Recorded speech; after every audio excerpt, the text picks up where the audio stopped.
Hi viewers, ಎಲ್ಲರೂ ಹೇಗಿದ್ದೀರಾ?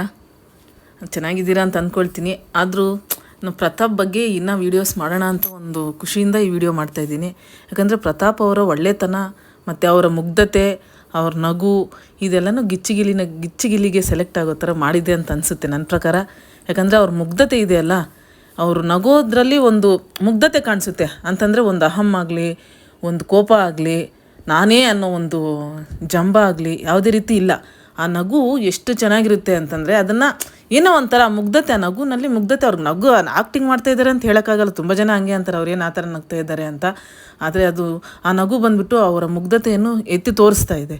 ಪ್ರತಾಪ್ ಅವರು ಬಿಗ್ ಬಾಸ್ನಲ್ಲಿ ರನ್ನರ್ ಅಪ್ ಆಗಿರೋದು ಒಂದು ಕಡೆ ಸಂತೋಷ ಇದ್ರೂ ಸಹ ಅವ್ರು ವಿನ್ ಆಗಲಿಲ್ಲ ಅನ್ನೋ ಒಂದು ದುಃಖ ನಮಗಿದೆ.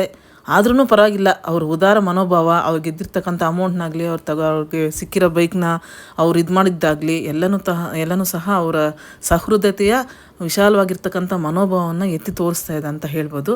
ಆದರೂ ಇವಾಗ ಒಂದು ಕಡೆ ಖುಷಿ ಆಗ್ತಾಯಿದೆ. ಮತ್ತು ಗಿಚ್ಚಿಗಿಲಿಗೆ ಮತ್ತೆ ಸೆಲೆಕ್ಟ್ ಆಗಿದ್ದಾರಲ್ಲ, ಅವರ ವೀಡಿಯೋಸ್ನ ಮತ್ತೆ ನಾವು ಅವರ ಒಂದು ನಟನೆಯನ್ನು ಮತ್ತೆ ನಾವು ನೋಡ್ತಾ ಇದ್ದೀವಲ್ಲ, ಅವನ ಒಂದು ಖುಷಿ ತುಂಬಾ ಖುಷಿ ಆಗ್ತಾಯಿದೆ ಮನಸ್ಸಿಗೆ. ಹಾಗಾಗಿ ಯಾವುದೇ ಎಷ್ಟೇ ಅವರು ಚಿಕ್ಕ ವಯಸ್ಸಲ್ಲಿ ಏನೇ ತಪ್ಪು ಮಾಡಿರಲಿ, ಯಾವುದೇ ಒಂದು ರೀತಿ ಇದಾಗಿರಲಿ, ಆದರೂ ಇವಾಗ ಅವರು ಬಿಗ್ ಬಾಸ್ಗೆ ಬಂದಮೇಲೆ ಅವ್ರ ಜೀವನನೇ ಬದಲಾಗಿದೆ. ಅದರಿಂದ ಅವ್ನ ಜೀವನಿಗೆ ಒಂದು ಹೊಸ ತಿರುವು ಸಿಕ್ಕಿದೆ ಅಂತ ಅಂದ್ಕೋಬೋದು. ಈ ಗಿಲಿಯಲ್ಲೂ ಸಹ ಅವರು ಉನ್ನತ ಸ್ಥಾನವನ್ನು ಪಡೀತಾರೆ ಅಂತ ಒಂದು ನಂಬಿಕೆಯಿಂದ ಆಶಿಸ್ತಾ ಪ್ರತಾಪ್ ಅವರು ಗಿಚ್ಚಿಗಿಲಿನಲ್ಲೇ ವಿನ್ ಆಗಲಿ ಅಂತ ಆಶಿಸೋಣ. Thank you.